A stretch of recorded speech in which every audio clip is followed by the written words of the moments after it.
Hello everyone and welcome to the LDG Experience podcast. Today we are on episode 31 and we are going to be discussing Primaris Space Marines. Tom, Pete, how are you guys today? Fabulous. Yeah, I'm doing great. Yeah, I've been crossed off some things off my hobby bucket list of things I've been trying to do for a long, long time.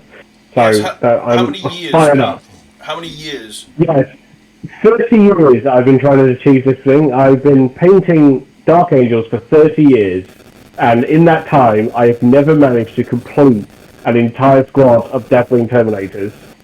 I've gone close. I've got like 3, or like at one point sometimes, but they've either taken way too long, or they just didn't look very good in my opinion. So I stopped and gave up and just moved on to other things. But yeah, this week's stream, I pushed my way through, and I've painted 5 Terminators. I know it sounds like not a lot, but for me it was such a huge milestone for me to be like, yes, I have a really cool looking Deathwing Terminator squad, so I am very, very excited. If you look at my social media, both for On Exchange Gaming and my personal one, you'll probably see them covered in pictures of this Deathwing Terminator squad, because I am incredibly proud of them. So we are very proud. Please go check them out. Well, thank you. Yeah, 5. Yeah, sometimes it's the little things that matter. Yeah. How about you guys? We're fab. We've just got back from Bologna, where it was very beautiful. Italy's a beautiful country, but by God was it hot. It reached 40 degrees Celsius, which courtesy of having 104 degrees Fahrenheit for our American listeners. That makes me twitch. It was, going back to my cave. I was sweating, mate. It was hot. I was sweating. I get irritable and angry above 20 degrees. That's when I start getting too hot. I'm like, I don't like this. I want to go home. I want to live in my hole. And then, to think 40 degrees. Oh, no. Yeah. It was beautiful country. Italy's lovely country. I could happily live in the countryside of Italy. We went on a train from Milan to Bologna, and we went through the countryside. Yeah. And we passed through this beautiful farmland. It was just, I could happily live in that place. It's just so beautiful. Well, it started at Bergamo Airport. Yeah. And you looked out of the aircraft window and you just saw mountains surrounding the airport. It's absolutely gorgeous. Yeah, it's very beautiful country. But it gets warm. But plus side, air conditioning everywhere. Yes. It's very nice. Yeah. It was, we're not used to having that much aircon, but the minute you stepped outside, you felt it hit you. Yeah. It was... It was like a brick wall of heat. No. But yeah, can't be good with that. We had a fantastic time though. Evie judged all the floors. I did. Yeah. She also you suffered at the lack of decent footwear, didn't you, dear? I did, yes. Yeah. I had very, very sore feet. I have blisters or in places I didn't know I could get blisters. Yes. And lovely. To be especially graphic, the skin on the bottom of my feet was starting to rub against the new skin that was forming. And,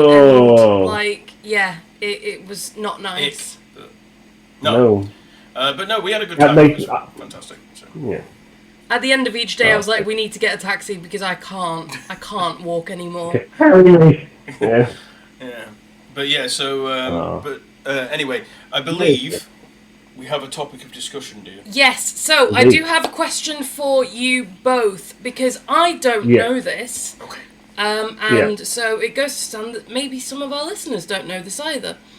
But what exactly is the difference between a Space Marine and a Primaris Space Marine? Right, so mostly the difference is about a foot in height. But when it comes down to what makes a difference between a Space Marine and a Primaris Marine is 3 implants. So normally it takes 19 different gene seed implants to make a Space Marine. This gives them all their funky abilities. It gives them their third lung, their second heart, their ability to see in ridiculously different light conditions and survive things that people regular humans would never be able to survive. and that's what turns you from a human to a transhuman, and makes you a Space Marine. Now, from there are 3 new implants that will make further upgrade a Space Marine to a Primaris Marine. I'm trying to remember off the top of my head because I know the 19 for normal Marines because that's been buried in my head for years and years. Do you want to go through the 19 and tell Okay, people what they we'll try are? all. Okay, yeah, let's try that. But I have them in a specific order. Yes, I'm not going to do them in the exact order, but I think I'll try. Yeah, so you name them, and then I'll find the thing and try and do it. But if you can try and start with the obvious ones because they're at the front. So. Yes. So I believe the first one is the secondary heart. Yes. Yes. So the secondary heart, literally, because the sort of bioengineering that's going to go into a Space Marine is so intense that the blood flow from a single heart is not enough to sustain to keep the blood going through the Space Marine because obviously it's a lot more efficient. It's a lot more. It's under a lot higher pressure as well because it's going to go through all these, it's going to go through all these things really quickly. So we're implant a secondary heart to help that process, and it can obviously be stimulated for like even more adrenaline surges for that kind of problem. Next up is, I believe, I can think of as an obvious one is the third lung. Okay. So the third lung is there to help filter out poisons and toxins that can shut down the normal lungs and just breathe through this one, which is a lot better at dealing with toxins and like low oxygen environments. You can even help them breathe in vacuum for a short period, I believe. Yes, you can. Yeah. So that's like the those are the 2 big obvious ones. Now, a lot of the others are like deal with smaller particular things. So I'm trying to think of the ones I remember. So we've got the hemostatin, I believe, is one of the earlier ones. Yep, we got that one. That is the blood maker. Yes, it makes the much more the much more efficient blood that Space Marines need in order to survive and obviously fuel everything that goes on in their bodies. Yes, it carries more oxygen, carries more nutrients, greatly increased oxygen capacities, and all that sort of thing. Yeah. So the hemostatin, and then I'm trying to think of what else we got. So we have osmodular. Yep, 1 second. Go on. Yep, found it. The osmodular, I believe, I'm trying to remember which one that one is. I think that's the one that lengthens the main bones. Is it the one that does the bones? So this is also called the iron heart. It's the second gene seed. This implant is surgically placed alongside the pituitary gland at the base of the brain, thus becoming part of the endocrine system, and it secretes human growth hormone, which combined with a diet basically makes them grow faster and stronger, and the skeletal muscular system basically makes them massive and strong, basically. Yeah, this is what makes a Marine the physical size of a Marine. So we've got what we've got. So I'm trying to think of which ones we've gone through. So we've had modular, we've had the hemostatic, we've had the osmodular. So we start getting into, we've got the undulatic kidney, the one I can remember off the top of my head. Yep, there is, hang on, I saw that one. What's this one? This one comes much later. Yes, I know. It's something coming to my brain now. I'm just trying to remember. Because a lot of the brain implants are the ones that are hard to remember. The kidney, also known as the purifier, is the 14th. Yes. And is planted in the abdominal cavity, and it basically acts as a detoxification organ. Yeah, it's like a magnet kidney. It does what your kidneys do, but much better. A lot of these things, they are just like a normal thing, but better. The lineman's ear is another one I remember. Yes, I saw this one. This was interesting. Yeah. Where is it? Here it is. Lyman's ear. Yes. Also called the sentinel is the 11th gene seed organ. This does not only does this implant improve the inner ear structure, but it makes them immune to dizziness and motion sickness, which I would have quite liked. Yes. Completely replaces one of the Space Marines' original ears, completely indistinguishable, and it's named for the scientist who made it, basically, in the 30th millennium. But yeah, it's hearing. Literally an ear. Yeah, so speaking of the ones that they have, the Larraman organ. Let me find Right, so the Primaris organ is one of the cool ones. This is something that is an organ that secretes what's called known as Larraman cells, which is if you cut a space balloon, they will basically the wound will seal itself off really super quick with like a full-on proper scar tissue, like really quickly. Unlike sort of us where we cut and it was bleeding for like 10 minutes, and Marine will just be like, just pretty much as soon as you contact air, the Larraman cells just like harden and just become like a normal scar tissue. So it stops Marines from bleeding out, basically. It's very difficult. You have to make a massive wound in a Space Marine to make them actually bleed out. Yes, if I remember rightly. The Larraman organ is basically shaped like a human liver and about the size of a golf ball. Is the fifth gene seed implanted, and basically when they're cut, they release Larraman cells, which are basically a super coagulant to stop them bleeding out. So, basically they can survive way worse, more egregious wounds than your average human being can. Oh, yeah. The Catalapsian node is the one I can remember. Yeah, which is to do with sleep. So basically it allows Marines to shut off parts of their brain at a time so they can stay awake and basically rest part of the brain and sort of maintain alerts or be on patrol or whatever, and then just kind of slowly, go around it and make it so that they can, like I say, last nothing much period without sleep. It also allows their need for sleep in general, I believe, but it also allows them to extend that by having this ability to shut off parts of the brain. You are right. It is the node that is called the unsleeping. It's the sixth gene seed organ.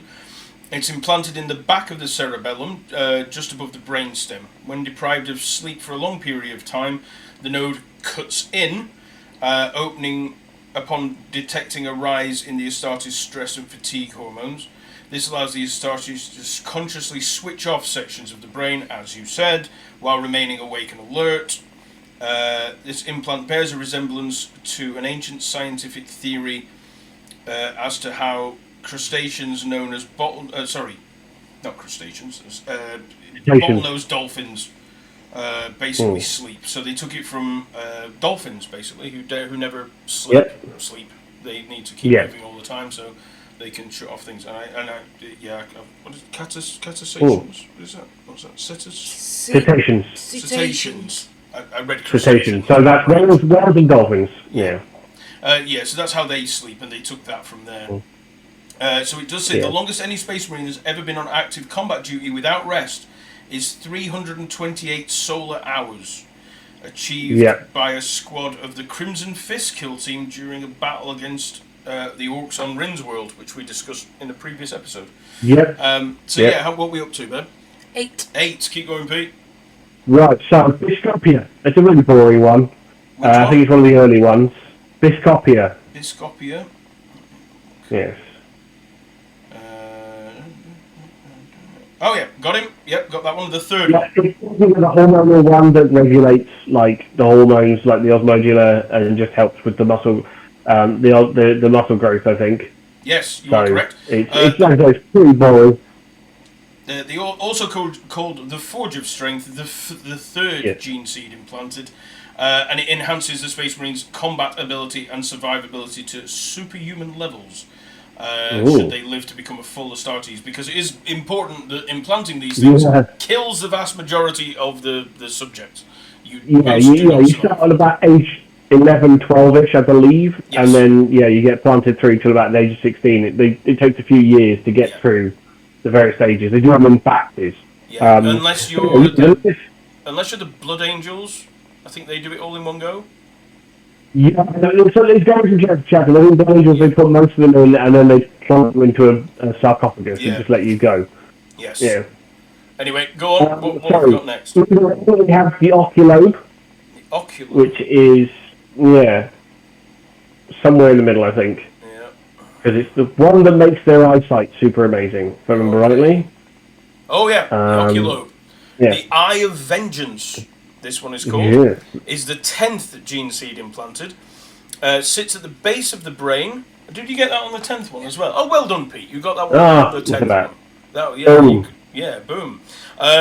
This implant sits at the base of the brain after it's implanted along the optic nerve and connected to the retina, and provides hormonal and genetic stimuli which enable the Space Marine's eyes to respond to the optic therapy that the... Oh my word, it gets a bit much. It's eyesight-based stuff. Yeah. It's what allows them to do like super eyesight, be able to see in the dark and like be able to see stuff from miles away. Yeah. That's what it does. It also helps with their recognition as well. Yeah. Shotgun membrane, one of my favourite ones, which is the implant that allows them to go in what's known as a shutdown coma. So if the Space Marine is like really injured or is like alone for a long amount of time, they can basically put themselves into a state of suspended animation. It slows down everything right down, keeps them alive, and puts them into like very minimal like life signs kind of thing, allows them to like survive for ridiculous amounts of periods. What was that one called? The Susan membrane. The Susan membrane. Susan membrane, but yeah, it's a hyphen between the sus and the an, but this is going back to the Golden-like theorem again. This is the Susan membrane, or the Susan membrane, called the hibernator, is the 12th of the gene seed which is implanted, and does indeed let them go into, it's actually in the cerebellum, and it becomes part of their whole, the thing where they can survive. Greenness. Yeah, they can survive. I believe the record for a Marine in a thing in a Susan coma is like several hundred years, and it's definitely, I know it's a Dark Angel. He is, yes. But I can't remember the exact specifics. I just remember it being like, the Dark Angels have that record. We're the longest guy who's been... Yeah, I can tell you the record and who it was, because it's actually under this bit. Yes. It was a Dark Angel battle brother by the name of Silas His surname is E-R-R, by the way, which is awesome. His name's just and he was revived after 567 standard years. Wow. Which is fuck long time, really. That's a lot. That's a hell of a nap. Yeah, it's a long nap. Yeah. Not as long as Gulliman. Gulliman had a longer nap. Very true. Yeah, but he's a Primarch, so it doesn't count. Plus, he was in the stasis field, so that also doesn't count. Yeah. So next one I can think of, the Priomnor. I believe it's called the Priomnor. I think it's what it's called. I think I've seen this. Yes, found it. You're right. It is the Priomnor. Yes, which is like a pre-stomach. Yes. Which allows like them to sort of, again, filter out toxins and poisons and things like that. It just helps them with like identifying things and of like what things are and stuff like that, and also like filtering out toxins and poisons and things. It is paired with one of the other fun, spicy implants that is really cool about Space Marines, which is the neuroglottis. The neuroglottis. Hang on 1 second. Is that a language? No, this is even cooler, this one. So the neuroglottis is one of the obscure ones that pops up in lore from time to time. But the neuroglottis is really cool because what it allows... So if the primaris is what protects the stomach from poisons and stuff like that, the neuroglottis allows the Marine to identify things by taste. And also, in some ways, like if you eat the brain material of an enemy, it allows you to learn some of their memories. Yes. It can basically go through and think. So it's a really cool storytelling device, which only gets used very rarely. I thought it was always really cool. It's like, there's a Marine who can eat people and learn stuff from them. So like if you're like with them trying to get us through this door, then the Marine can be kind of like, no, okay, no. Like if you accidentally kill them before they have a chance to interrogate them. This is what leads some chapters to power, like blood drinking or flesh-eating type rituals. This is one of those things that led, so like things like the flesh eaters. This is where the neuroglottis is obviously responsible for like a lot of the stuff, so they use it in a kind of ritual way to learn chapter secrets and stuff like that. So yeah, that's the sort of coolest, spicier ones that they have. I'm trying to think. We have what we've got left. Melanchrome I think is one of the one that's called monochromatic organ, something like that. Yeah, the 13th. There we go. Yeah. Yep, got it. Yes. So the monochrome is the one that is responsible. It can basically it helps the skin adapt to various things. So it can change the pigment in the skin to help block out UV and stuff like that, and other forms of radiation. It also is what gives variation in skin tone. So like your albino type chapters, like your or the sort of pale chapters, like the Rosen glass, it's this organ that will sort of make the skin really white. In the salamanders, obviously, it makes them completely coal black, stuff like that. So yeah, that's what that one does. So yeah, that one is the 13th and is called the Skin Shield. Yeah. So the next one, you mentioned, which is the muconoid. Yep, let me get back to it. The muconoid is the 16th. Yes. Which is so the one that is basically it allows their skin to secrete this weird, like a cleansing oil. So they don't have to have showers and stuff very regularly because this cleansing oil that comes out. It also helps with protection from like vacuum. I think it helps to stop like vacuum exposure to the skin. It can seal it off and things like that. But it's not massively cool than the product I think it'll be most in armor. But it's one of the things that makes some decent shiny skin for this magical. Yeah, it's like for temperature regulation, it's for stopping things getting in. It's like a waxy seal that goes over the top, stops things being absorbed into the skin. Yeah. Yeah, it's like a waxy sweat that allows them to help control. Yeah. And it also helps them survive in freezing temperatures as well. So. Yes, because obviously it stops the getting frostbite and things like that. We're up to one of the favourites, which is the Betcher's gland, another one that's seldom referred to, but it's quite cool. The Betcher's gland is implanted in the throat somewhere, or the hard palate, I can't remember exactly where it is, but this is the one that allows Marines to secrete an acid in their spit. Yes. So Marines can spit at you and dissolve your face. There's a really cool example of this in the prequel story to Blood Quest, which was an old comic series with featuring the Blood Angels, where a member of the Blood Angels, Brother Cloton, was captured by Soldier Style and left in a cell. Then Soldier Style leaves, but when he wakes up, he basically chews through the bars of the cell, using his Betcher's gland and the saliva, his acidic saliva, to chew through steel bars to let him get out of his cell, which I always thought was pretty cool. Yes, known as the poison bite, is the 17th, yes. consisting of 2 glands implanted in multiple locations inside the Space Marine's mouth, including inside the lower lip, and it allows them to their saliva into corrosive blinding acid. When triggered, this is important, they have to turn it on. They don't just drip acid all the time. However, I do know that at least one chapter can't turn it off as one of I was going to say, this is one of the notable things that the Imperial Fists are known for, is that they don't have, or their Betcher's gland is deficient. Yes, and their successors tend to be a bit dodgy with it at times. It's one of the ones that doesn't work in some chapters. Yeah, Imperial Fist is the one, it's the one in Imperial Fist that doesn't act up. But yeah, the Imperial Fist and Nova not having, I believe, and the Susan membrane, I think, is the other one that doesn't quite work in Imperial Fist now. There's 2. I know there's definitely 2. Right, anyway, moving on. Yeah, moving on. Right, so we're up to 16. The most important. Yes. We got 16. Oh, 16. So we got okay, I'm missing 1. We need 3 more. The last 2, I know 18 and 19, because they are 2 most important ones. Yeah. I'm trying to think. So we've gone through, probably another one of the hormonal ones is the ones I forget. We've had the secondary part, we've had all those sort of things. I can't think. I think I'm missing one. What is it? What could it possibly be? Let me just try and find out which one, because I know you know the last 2. Yeah. Oculo, multi-long.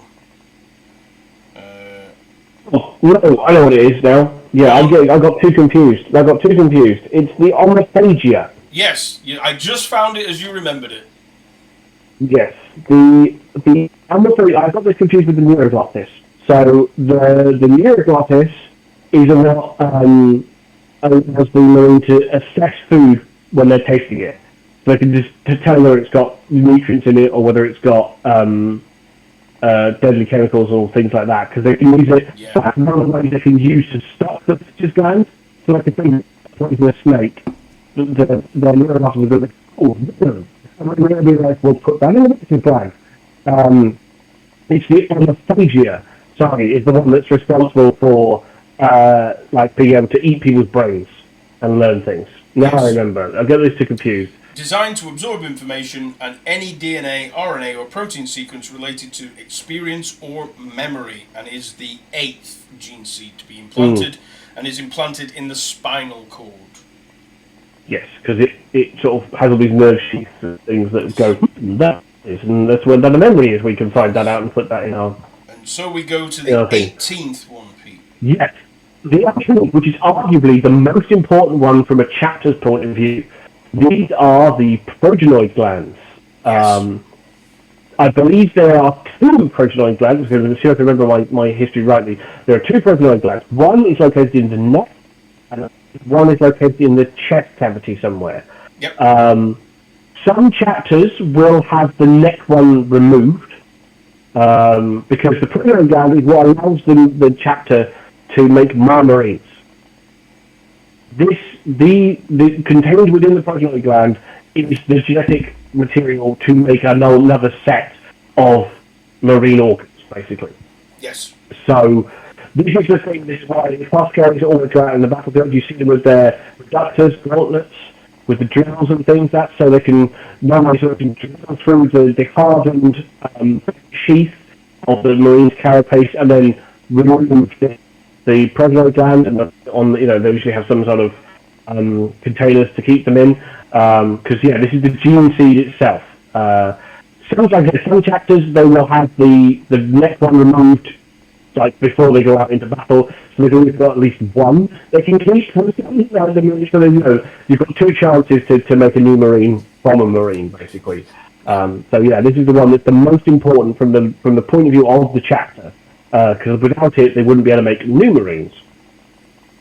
Specifically, new marines in their gene coding sequence. Cool.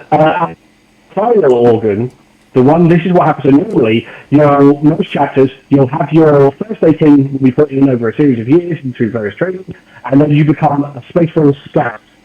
The scouts they get through more training, they get actually onto the battlefield and things like that. And then when they're about to progress, when they're seen worthy to progress to becoming a full battle brother, the feral implants known as the black carapace is implanted.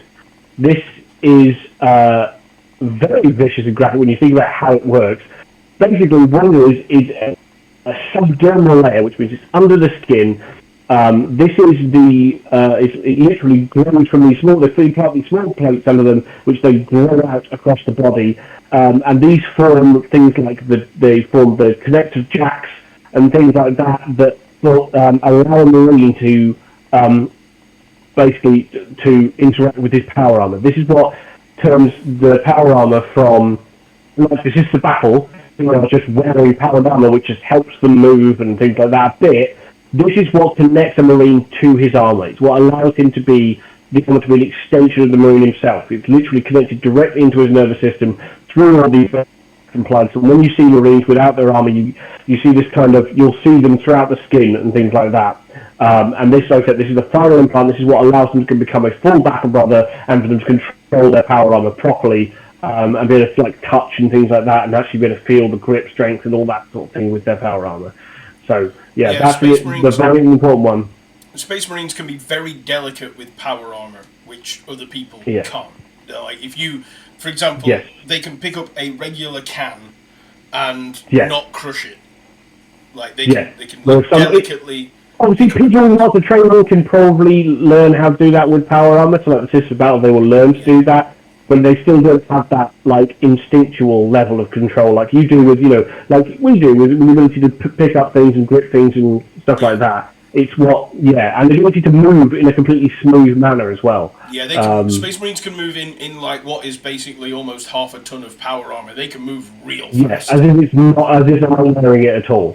Yeah. Like, whereas this is maybe a bit more like loping. Yes.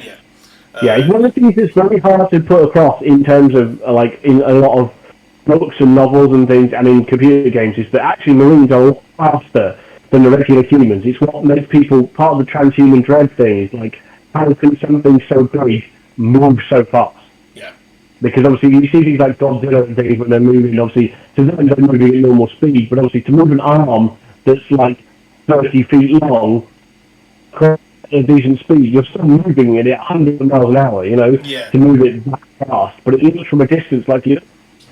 And it's the same thing with Marines, is like, yes, they're about 2 or 3 feet bigger than a normal human, so you'd expect them to move a little bit slower, but no, they are superhumanly fast. Like, they can literally just, react really quickly, and that's part of what leads to transhuman dread, I think, is that there's people, your brain goes, you shouldn't be able to do that.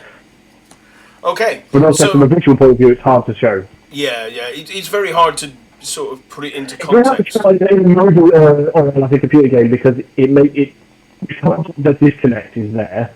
Your brain goes, well, that just looks wrong and stupid. Yeah. Even though it's right in quote-unquote terms, your brain will reject it. That uncanny valley thing. Anyway. So, moving on now, they are the 19. Well done, Pete. Yes. You've got all 19. I'm proud of you. I'm very impressed. Yeah, very impressive. Now we come on to the 3 new ones. Do you know these ones? Yes. The only one I know by name is the Belisarian Furnace. Yes, the Belisarian Furnace. Yes. The Revitalizer. It's basically a sort of, if you think about those, into a computer game when you get killed in a computer game, and then all of a sudden you have all those get out of jail free type items, which makes you massive surge, regenerates your health bar, and gives you an extra bit of killing power for about 30 seconds. That's what the Belisarian Furnace is. It basically, the Marines can activate it. It sometimes activates on its own when a Marine is near death, but they can, with a bit of training, activate it themselves. It is very dangerous because it basically just takes all the limiters off. Of like their bike. If you imagine like a Marine is like a big engine, it basically just goes, we're going to pull the limiters and just let it run at ridiculous amount of revs. We get all the power, all the energy we get out of this body, for a short period of time, so the Marines get like a second wind, but, when they're heavily injured, or like I say, sometimes they could trigger it, like, let's say you're being attacked by a massive demon, like, I'm probably not going to survive this, so let's go for it and give it a try. So this is what it has to say about the Belisarian Furnace, or the Revitalizer. This is a dormant organ that connects both the Astartes' hearts.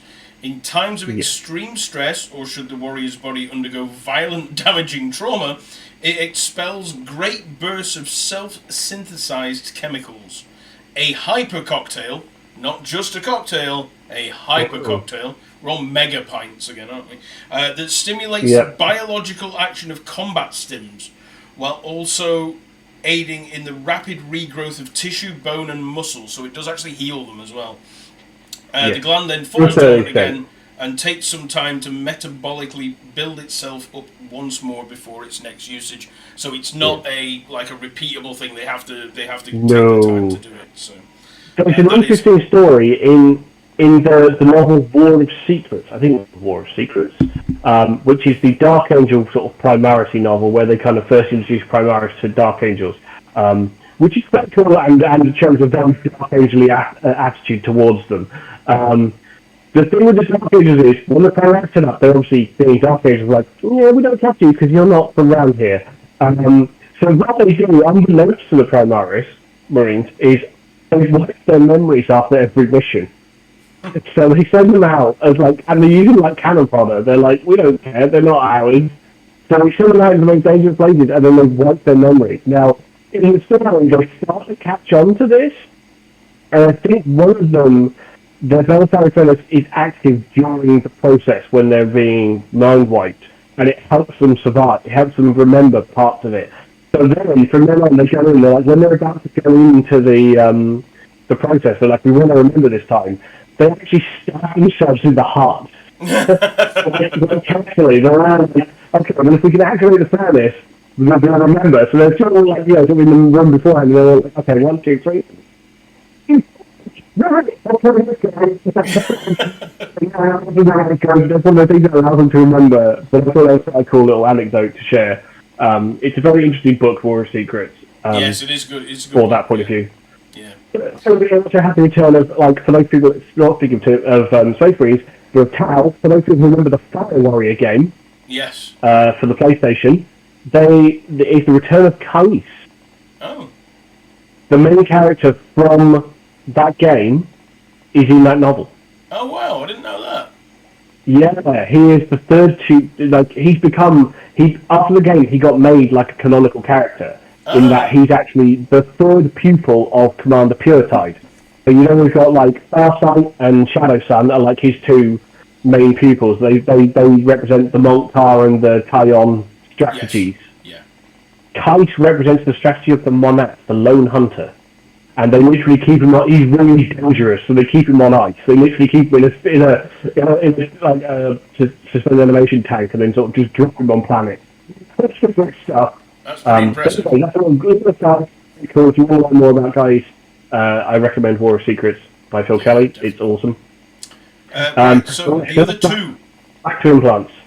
There's one I completely forget, and then there's one that I vaguely remember, which is It is one implant. I don't know the name of it, but I think what it does is it basically implants like metal cables, like alloy cables, into like the joints and sinews and things, which allows them to be even stronger and resistant to damage, I think. Yeah. So sinew coils, or the steel. There we go.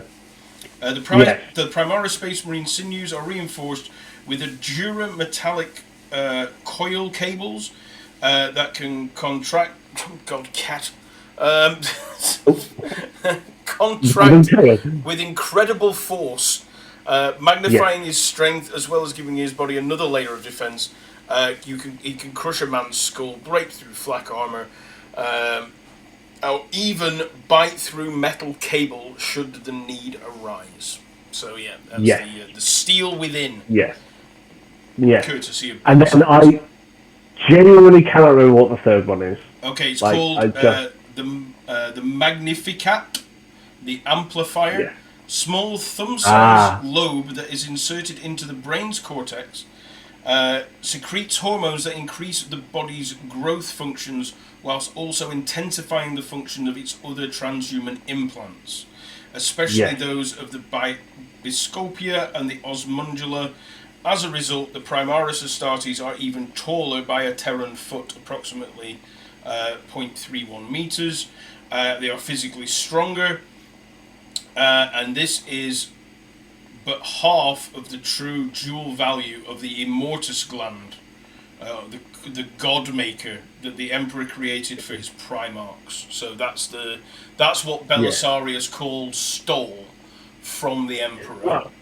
He was given he was the reason why he was able to make any of this in the first place.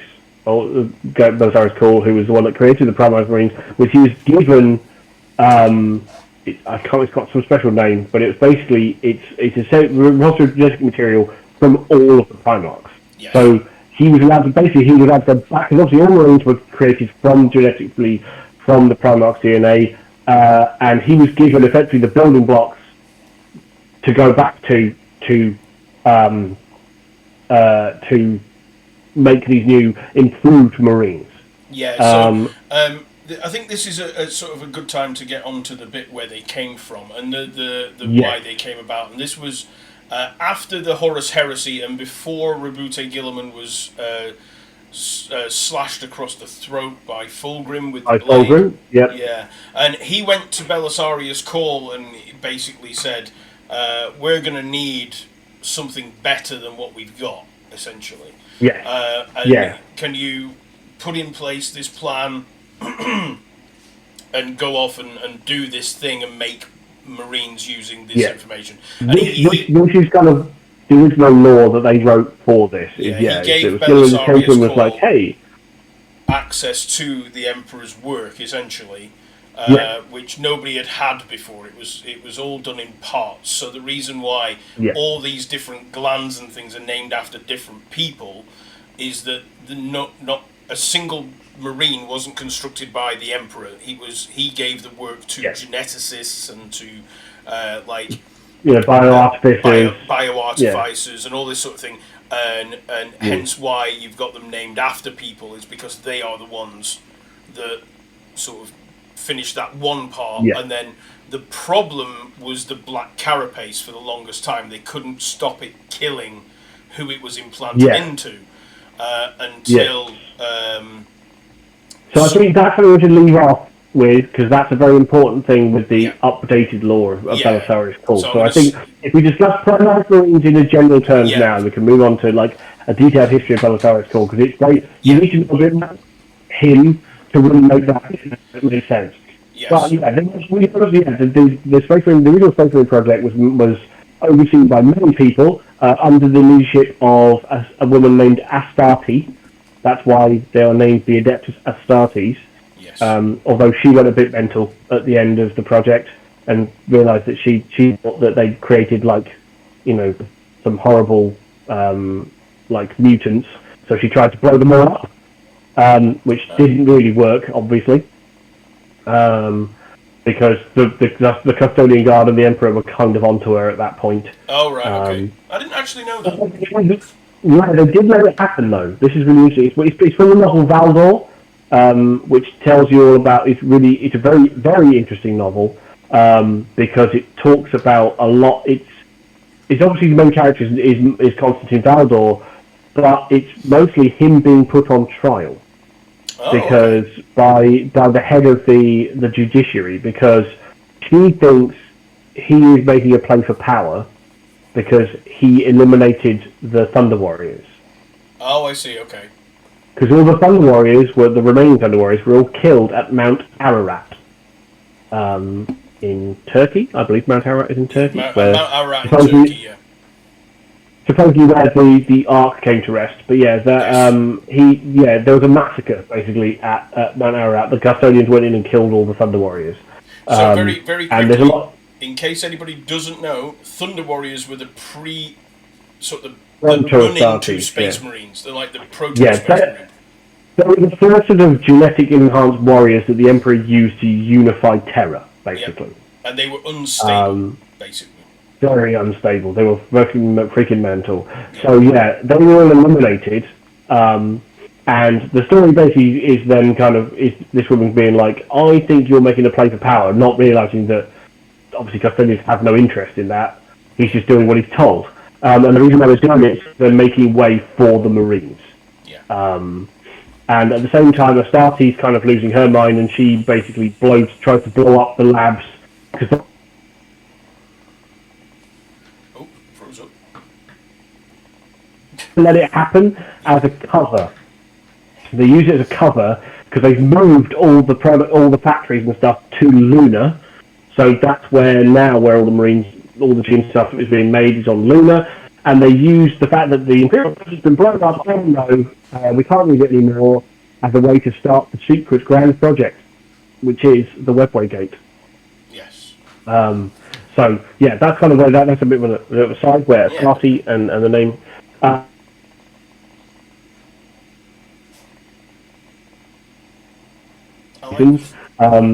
being stabbed.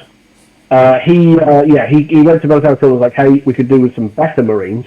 So in the original lore, I will talk about because they have retconned this, but in the original thing they wrote down, he went off to his forge on Mars, and supposedly just was like, cool, did it really quickly. It was like, yes, I've made these amazing new Marines, awesome, I'm going to make thousands of them from little genetic lines, and I'm just going to keep them in a hole in the ground in Mars, and then I'm just going to wander off and do other things. And he just had them there for 10,000 years. All in stasis, and then when Gilliman came back, he was like, "Hey, did you manage to do that thing?" And Belisarius Cawl was like, "Yes, totally. They're all in this shed over here." Yeah. Do you know didn't like some you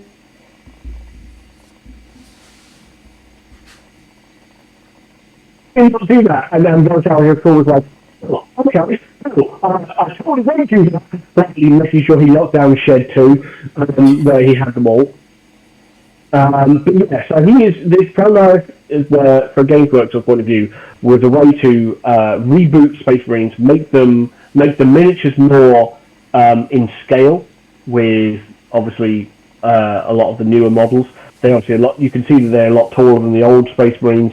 They don't have that weird, slightly squat appearance that when you put them side by side, for somebody who's been a Marine player for so long, when you put them side by side and you go, yeah, the Primaris Marines are on a much better scale in terms of their limbs and stuff like that. And it was these GamesWorks excuses, and also to make new stuff. Because obviously we know the Imperium is very much like, yeah, we just make the same thing over and over and over and over again. And Belisarius Cawl being, we'll come on to in the next episode, being a complete mental bastard who doesn't really, rules are very much there for other people. He's like, I've invented all this new cool technology. So this is why we have the hover tanks, the repulsor tanks, and all the various types of armor, because Space Marine power armor, so we've had several marks of Space Marine armor. We've seen 9. This is the one thing I kind of want to know, is the one plot hole we have, is that we went from Mark 8 armor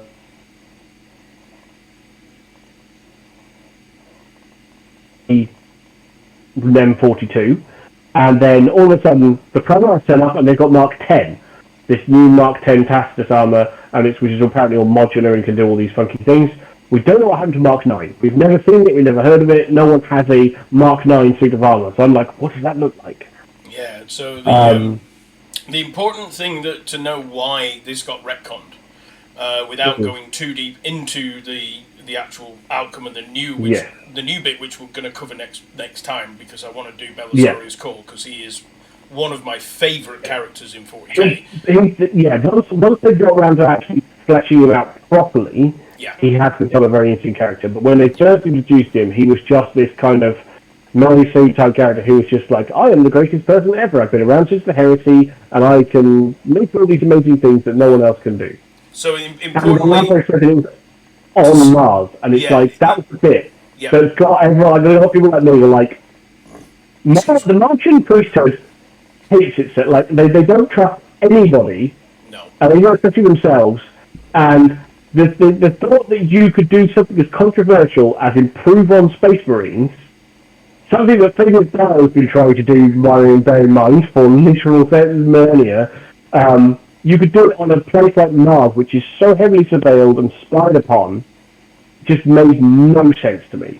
Like a lot of people, I think, is that it was just like, she was telling me there was just this vault with tens of thousands of these new Marines in, and all these new tanks and guns and equipment and all that sort of stuff, and nobody on Mars was like, hang on a minute, this might be tech heresy. Yeah, no, the fact that, like, you, in the novel Brutal Cunning, the Orc one, which is Orcs versus Admech, you get the sort of viewpoint of one of the Admech higher-ups, and she is essentially forever trying to hide things from this the World Wide Web, pretty much. But if everybody could access all your stuff, and they have their own personal quarters, which is quite a small bit, and within her quarters, locked away, is an alien artifact, and she's like, like everything is guarding that one thing, and like trying to keep it so nobody knows she's got it, because she's studying it, and she doesn't want to like have everybody find it, because obviously it's heresy to have it. And to study it, but then you get to like on Mars, which would be way worse than this random Forge world out in the arsehole end of nowhere, with God knows how many Archmagoses and all the to be the next best thing, and also worrying that people might be committing tech heresy by inventing things. But not just that as well. If you're building the amount of armor and weapons that Belisarius Cawl allegedly had on Mars, like the Fabricator General, the guy in charge of Mars, would at some point go, Belisarius, just a quick thing, why did you order 50,000 tons of plascrete?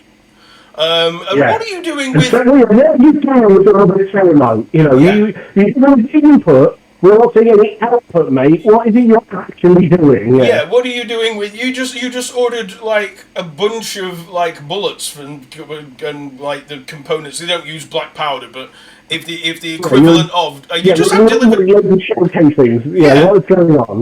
Yeah, you just ordered 42 million shell casings. What are you doing with it? Because we haven't seen anything come out of your forge for a long time.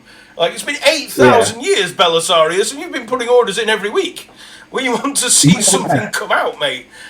This is what made me kind of go, this doesn't make any sense. Yeah, this was the thing. We know that the Imperium does, like, it's not a huge place, but it's really easy to find the south end of nowhere that's got, like, maybe one very, very stable warfront to get to, where you can set up things, you know, and be like, we're going to keep it. This is what happened to the Calixtus temple of the Inferno Assassinorum, because after the heresy, the Inferno Assassinorum was like, hey, let's start accumulating static blanks, so we can start training up as Calixtus assassins, because they're really good against all these demons and wibbly stuff.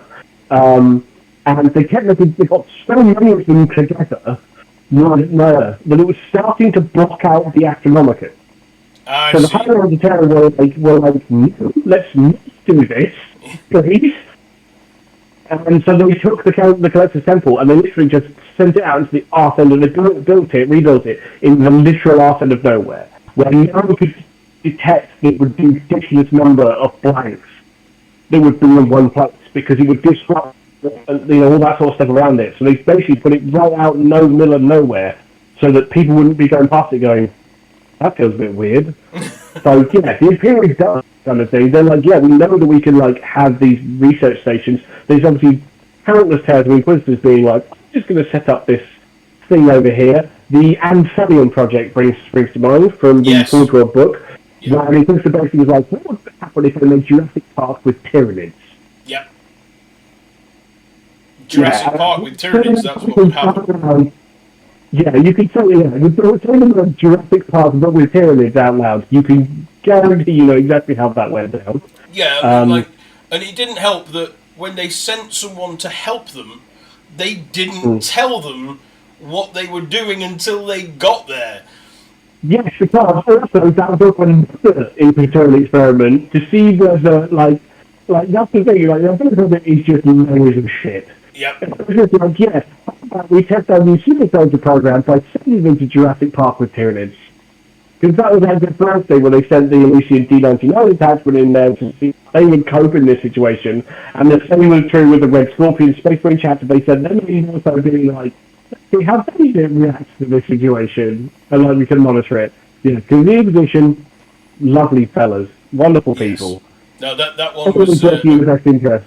I did enjoy that story, reading that story, because one of from the viewpoint of the person who is sent in and isn't told, and you find out as you go along from his viewpoint what's happening. Yeah, because he's as well. Yeah, that his boss is the one that's like, I'm sending you. Nominally, you're going to look this up. It's like, actually, I'm there to test all the guys I'm sending. Yeah.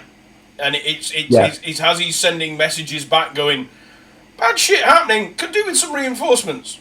Any word on those reinforcements? Bad shit's happening. And he's getting like blanked off as he's going along, and he's just like not getting a reply and stuff, and he's like, oh, I realise what's going on now. Shit. Ah, crap. I'm part of this, and I didn't want to be. Oh, no. But yeah, Jurassic Park with Tyranids, great book. Loved it. Yeah. It's it's one of those things where you see... The Amphibian Project? Well, it's Imperial Armour, Volume 4, The Amphibian Project. Yeah. Because it was back when on my big shelf up here. You've gone off, Pete. We have lost contact with you. Campaign book. Sorry. After Volume 2 of the Imperial Armour series, they were all like a big campaign. So we had like the Taros campaign, the Amphibian Project, the Siege of Brax, the Raid on Castor Novum, the Doom of Mymiara. That's a good stuff one. Like that. The raid on Castorum Novum is a fantastic one. Yes. It's very Yeah. good. You've got a Siege of Racks as well, although I feel like my Dark Angels get done a bit dirty in that. Yeah, Siege of Racks, the Dark Angels get done a bit dirty in that. The Dark Angels? No, not in terms of like, as in like they've written to be a bit rubbish. I mean, I see. Oh, I was going to say because the Death Corps don't get done dirty in that. The Death Corps don't look for that kind of thing, not the die for that kind of thing. Getting fucking mown down. Like, yeah, but that's the whole point. That's why they sent them in the first place. Oh, it's so bad. It's like, we could do this properly, or we could have an idiot in charge who just takes 15 years to watch us die. That's what makes the story really interesting, is that's the story. That's the whole point, is that when the Brax goes both rogues, so the administratum sits down and goes, how can we take this back? Like, how important is it? How do we want to do it? We want to be able to keep everything else in relatively intact, whatever. Okay, so we sit down and plan it all out, and they're like, okay, so the best way to do this is literally, we're going to make a plan. We're going to make a complete plan from day one to the final level of operation. We reckon it will take 12 years.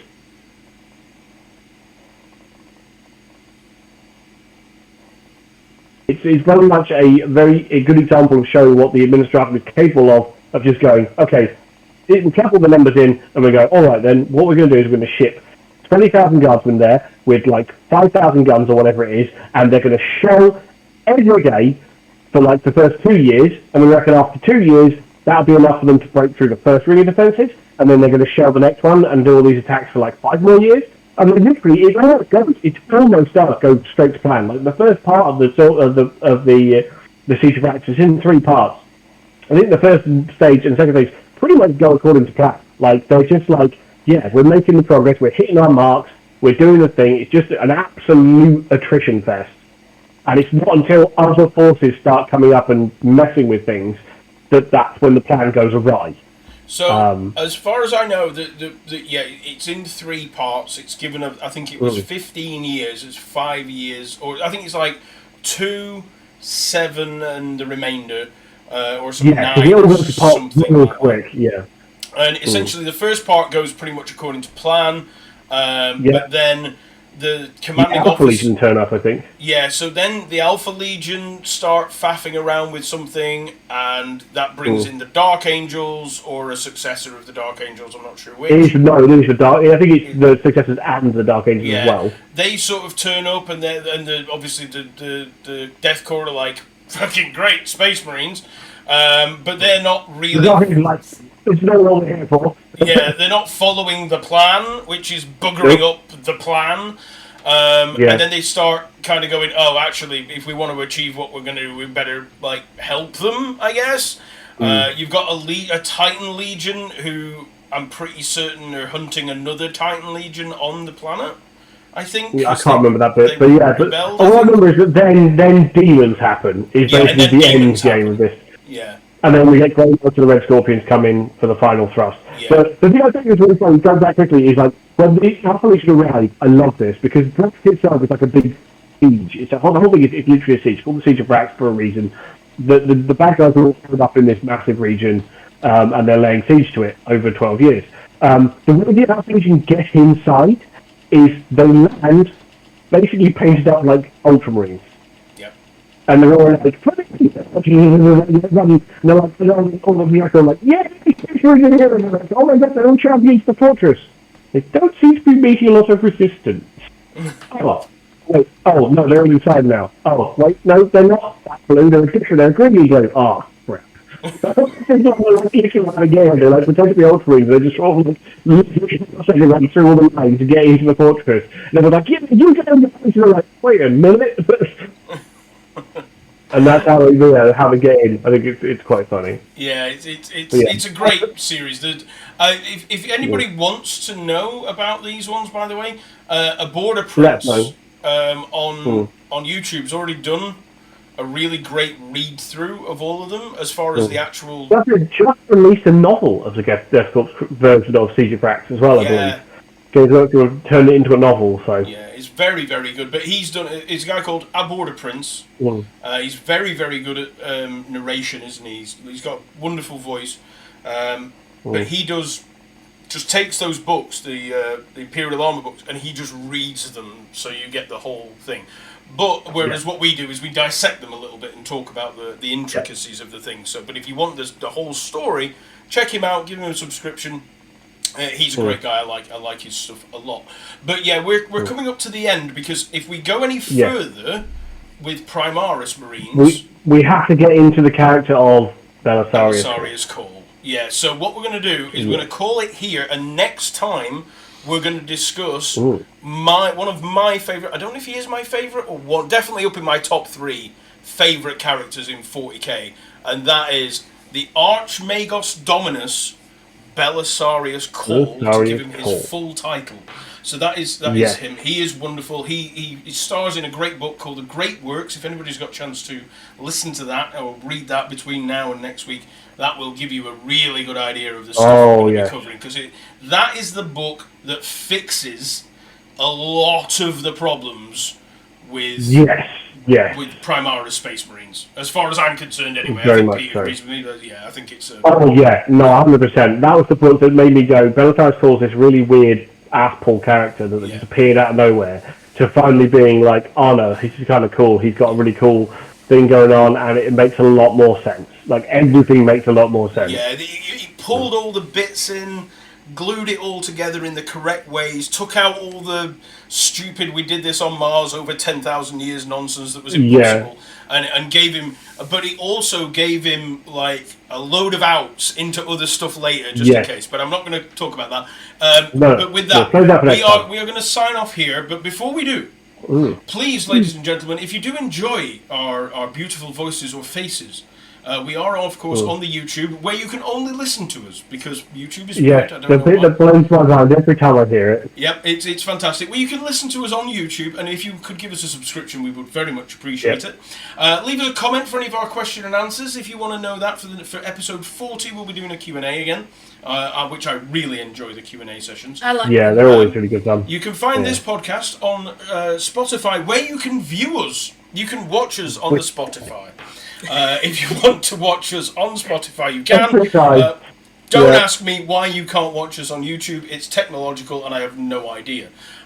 If, like myself, you are a fan of Pete painting things, Onyx Dragon Gaming is the place to be. Monday, Tuesday, and Wednesday, 6 till 10. We're slightly changing the times, because everyone was busy at 6 o'clock. So we're moving the stream now to 7 till 11. 7 till 11. Monday, Tuesday, and Wednesday. Indeed, same time, same place. Same day, but we're just slightly later, because I've realised that between 6 and 7 it's very quiet, and it picks up quite a little bit later on. So I decided, well, let's move it then, so that it's on. So I'm not talking to dead air for a while. Yeah, sounds good. Sounds very sensible. Yes. But Pete is a fantastic painter. He's one of the best painters I know, and he's taught other people how to paint things that have then gone on to win things that he would have probably won had he entered them.